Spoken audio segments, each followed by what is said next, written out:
안녕하세요. 박기산입니다. 혼자 공부하는 머신러닝, 딥러닝 개정판 7장 2절을 시작하도록 하겠습니다. 7장 2절은 심층 신경망입니다. 그래서 이전 시간엔 저희가 출력층 하나만 있는 신경망 모델을 만들어 봤는데요. 이번에는 층이 하나 더 있는 신경망을 만들어 보도록 하겠습니다. 두 개 층을 가진 신경망인데요. 저희가 이전 시간에 만들었을 때는 이 출력층과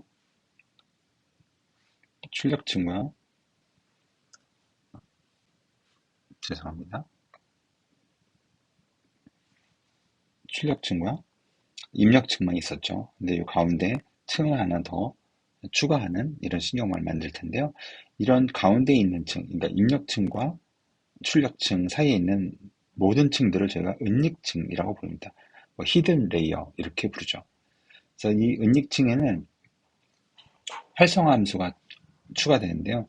이 각각에 있는 뉴런 혹은 유닛에서 계산되는 것은 선형 함수라고 말씀드렸잖아요. 근데 혹시 지난 시간에 저희가 신경망을 만들 때 액티베이션 매개 변수에 소프트맥스라고 이렇게 지정했던 것을 기억하실지 모르겠습니다. 그 액티베이션이라는 매개 변수가 바로 활성화 함수를 지정하는 거였거든요. 이 마지막 층에는 전형적으로 다중분류일 경우에는 이 소프트맥스 활성화 함수를 이렇게 지정을 해야 됩니다. 그래서 10개의 확률 출력 값을 모두 다 더하면 1이 되는 확률 값을 이렇게 출력하게 되거든요. 하지만 은닉층, 가운데 있는 은닉층에는 소프트맥스 함수가 아니라 일반적으로 다른 활성화 함수를 사용하게 됩니다.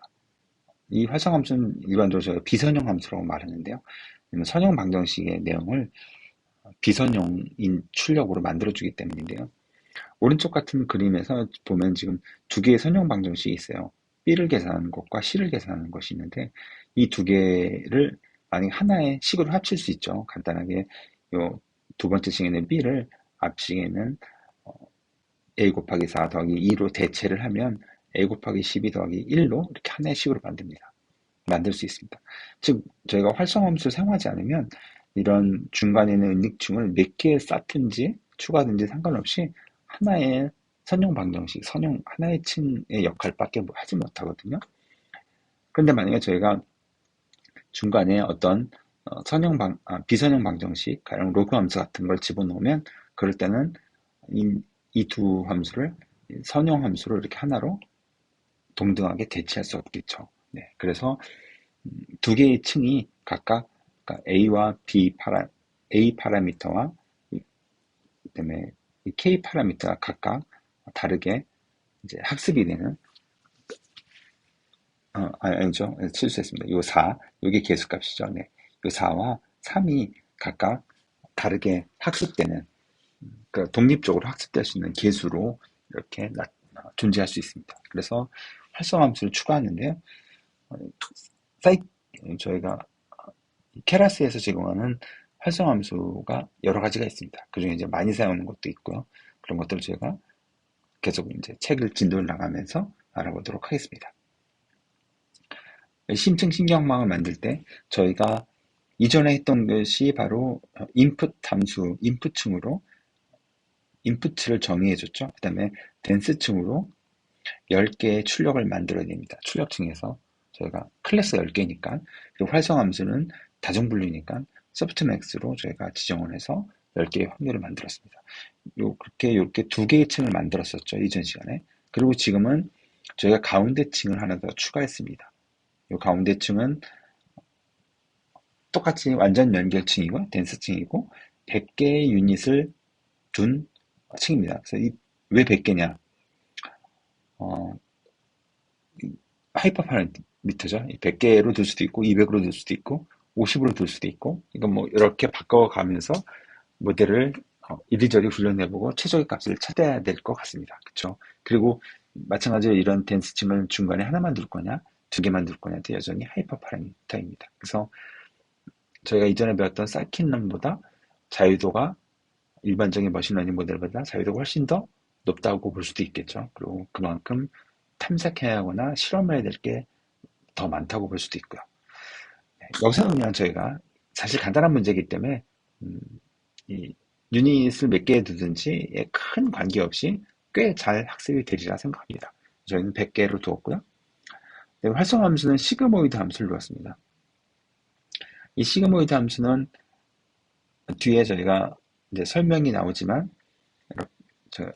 앞에서 시그모이드 함수는 저희가 이전에 로지스틱 함수 배울 때 봤던 거죠. 예, 그 시그모이드 함수 동일한 겁니다. 그래서 저희가 이렇게 그래프가 있으면 1과 0 사이로 나오는, 그래서 0일 때는 0.5가 출력되고 양의 무한대는 1이 되고 음의 무한대는 0이 되는, 이렇게 나오는 것이 바로 시그모이드 함수입니다. 그래서 이런 식으로 저희가 출력되는데, 이 함수를 저희가 시그모이드 함수를 여기다 적용을 해서 출력을 비선형적으로 출력을 변환을 해줍니다. 초기에 많이 사용되는 그 활성화 함수였고, 지금은 이제 뒤에 좀 더 많이 더 사용되는 렐로 함수를 소개해 드리도록 하겠습니다. 어쨌든 지금은 input, dance1, dance2를 이렇게 만든 다음에 이전 시간에 했던 것처럼 동일하게 시퀀셜 클래스의 input, dance1, dance2 객체를 리스트로 나란히 입력층부터 출력층까지 처리되는 순서대로 이렇게 나열해 주면 됩니다. 이렇게 모델을 만든 다음에 그 다음에 케라스에서 제공해주는 유용한 도구 중에 하나가 서머리 메소드입니다. 이 모델에 서머리 메소드를 호출하면 지금까지 저희가 정의한 층을 순서대로 이렇게 예쁘게 출력을 해줍니다. 근데 인풋은 입력 데이터 그 자체라고 제가 말씀드렸죠. 사실 층이라고 부르기가 약간 좀 모호합니다.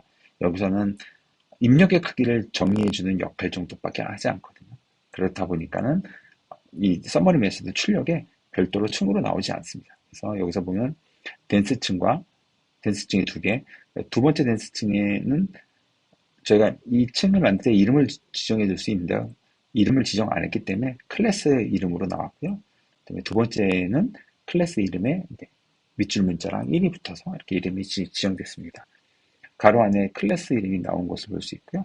그다음에 입력 데이터는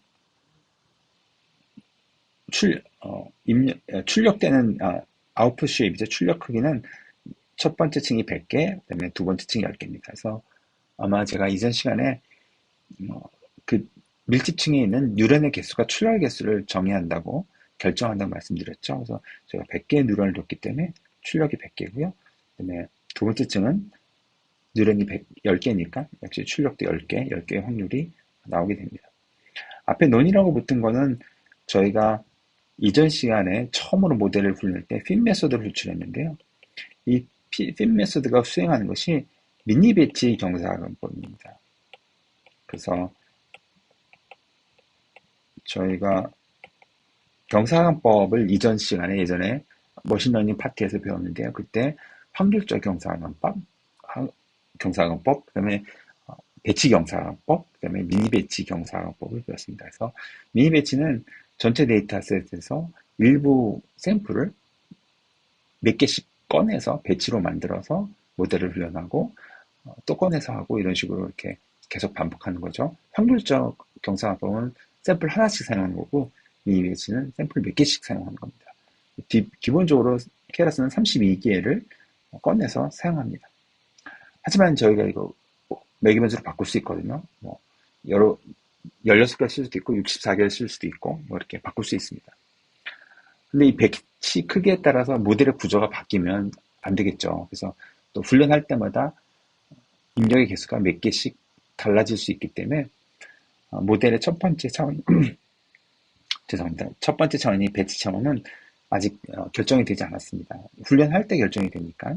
그래서 none이라고 이렇게 표시가 됐고, 그다음에 이 각 층에 있는 모델 파라미터 개수인데요. 이 각 층에 있는 모델 파라미터 개수를 왜 나왔는지 역산을 해보면 모델의 구조를 이해하는데 굉장히 큰 도움이 됩니다. 그래서 지금 저희는 이 첫 번째 댄스층은 입력이 784개거든요. 그쵸? 이 784개의 입력에 100개의 뉴런에 다 들어갑니다. 가중치가 784 곱하기 100개가 있는 거죠. 그래서 784개의 뉴런이 있으면 첫 번째 뉴런에 이게 모두 다 가중치 합으로 연결돼서 가중치가 곱해져서 첫 번째 뉴런에 출력이 되죠. 이런 게 100개가 있다 보니까 총 가중치 개수는 784 곱하기 100이 됩니다. 그리고 각 누런마다 절편이 있죠.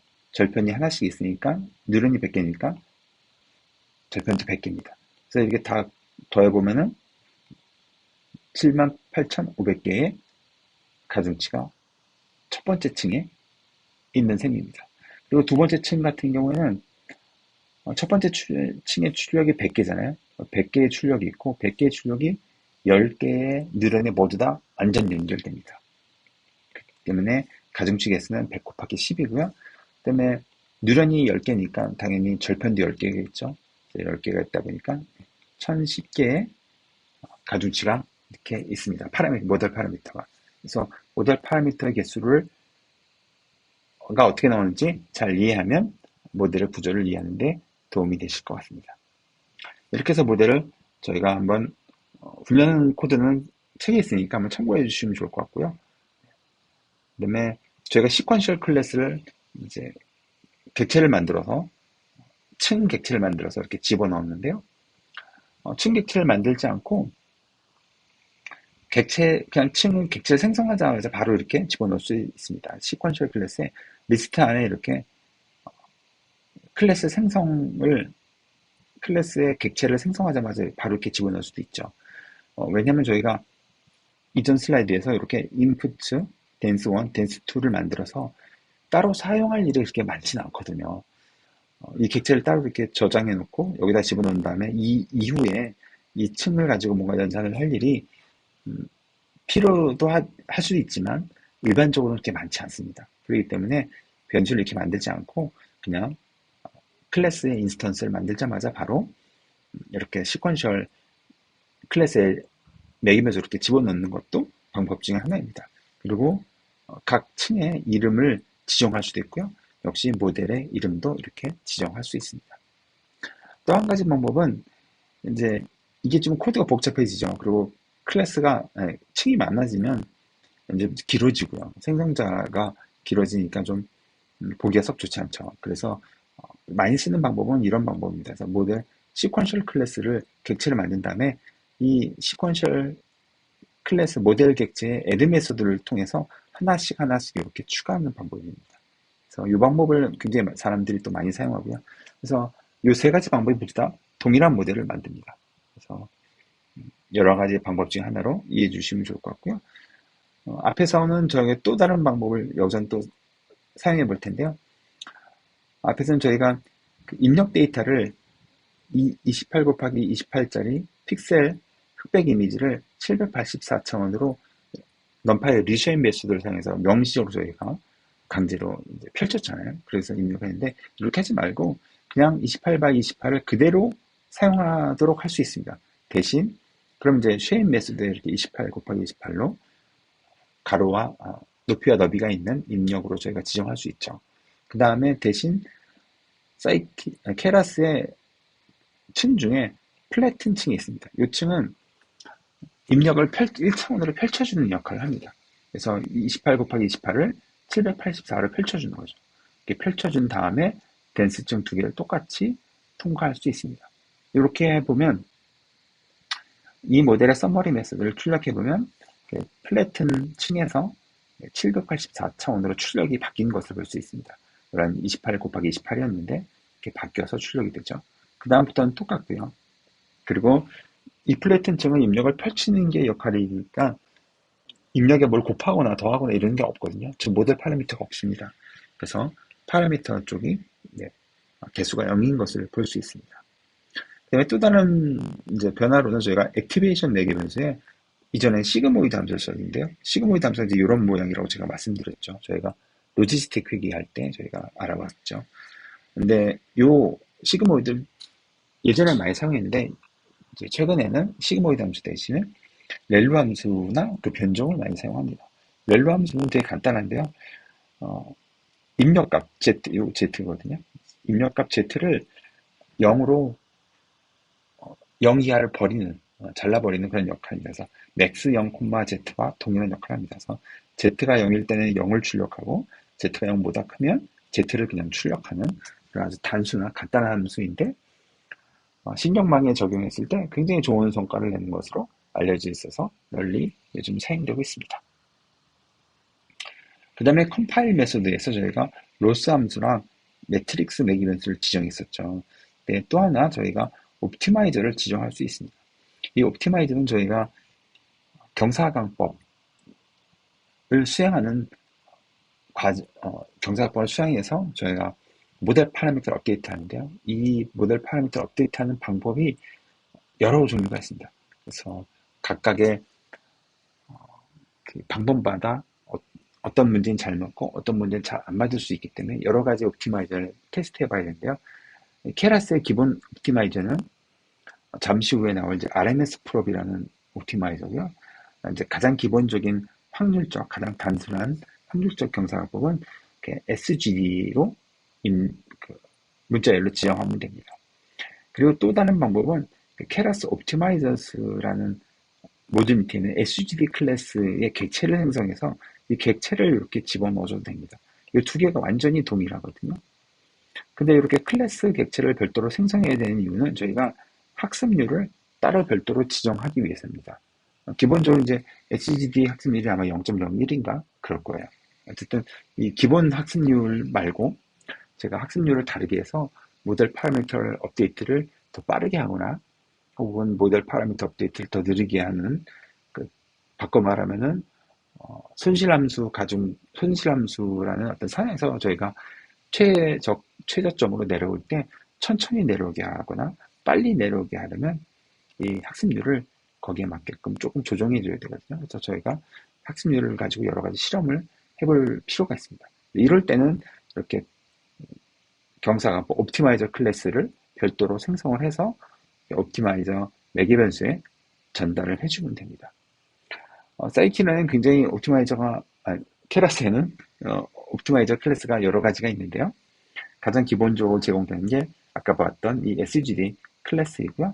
이 SGD 클래스의 모멘텀이라는 매개변수 0.9로 지정하는 모멘텀이라는 매개변수를 지정하면 모멘텀 최적화라는 거를 적용합니다. 보통 이 0.9를 많이 지정하는데요. 이렇게 지정하면 이제 이전 단계의 그레디언트를 마치 가속도처럼 사용하는 모멘텀 방식을 사용하게 되고요. 그다음에 네스테르프를 true로 지정하면 네스테르프 최적화를 수행합니다. 네스테르프 최적화는 모멘텀을 두 번 반복하는 듯한 그런 효과를 내거든요. 그래서 이렇게 기본 SGD 매개 변수가 있고, 그다음에 모멘텀 매개 변수를 줬을 때 모멘텀 최적화, 그다음에 네스테르프 모멘텀은 네스테르프 매개 변수를 true로 지정할 때 이렇게 설정이 됩니다. 이게 이제 기본적인 경사각법 알고리즘의 변종들이고요. 그 다음에 적응적 학습률 옵티마이저라는 것이 있습니다. 얘는 뭐냐면 이 학습률이 꽤 튜닝하기가 좀 어렵거든요. 그래서 모델을 처음 훈련할 때는 학습률이 조금 컸다가 이제 손실함수의 최적점에 가까이 오면 이 최적점을 오버슈트하지 않도록, 그러니까 넘어가지 않도록 좀 천천히 이 최적점에 근접해야 되겠죠. 가까웠으니까 저희가 자동차 속도를 이제 교차로에서 이렇게 정지하기 전에 속도를 줄이는 것처럼, 최적점에 가까이 가면 적절히 학습률을 조금 낮추면 좋습니다. 근데 저희가 이거를 수동으로 지정할 수는 없죠. 그래서 이제 스스로 학습해 가면서 적응적으로 이 학습률을 조금 낮춰주는 그런 기법들이 있는데요. 이런 것들을 저희가 적응적 학습률 옵티마이저라고 부르고요. 유명한 것들 여기 나와 있는 RMS 프로, 아다그라드, 아담 등입니다. 그래서 죄송합니다. 자꾸만 사이키논 계속 강의를 사이키논으로 했어가지고 이제 케라스 파트 이제 뒷면이 파트를 하는데 아직도 계속 실수를 하네요. 죄송합니다. 케라스에는 이제 RMS 프롭이 기본 옵티마이저로 설정이 되어 있습니다. 하지만 이렇게 아다그라드나 아담이나 다른 걸로 바꿀 수 있고요. 전체 학습률, 전체 옵티마이저, 케라스에서 제공한 옵티마이저는 케라스 IO의 API의 옵티마이저스 경로에 잘 설명이 되어 있으니까 참고해 주시면 좋을 것 같고요. 그리고 또 이 적응적 학습률에 대한 자세한 이론이나 내용은 핸즈온 머신러닝 3판의 내용을 참고해 주시면 좋을 것 같습니다. 네, 7장 2절에 대한 강의는 이번 시간은 여기서 마치도록 하겠습니다. 감사합니다.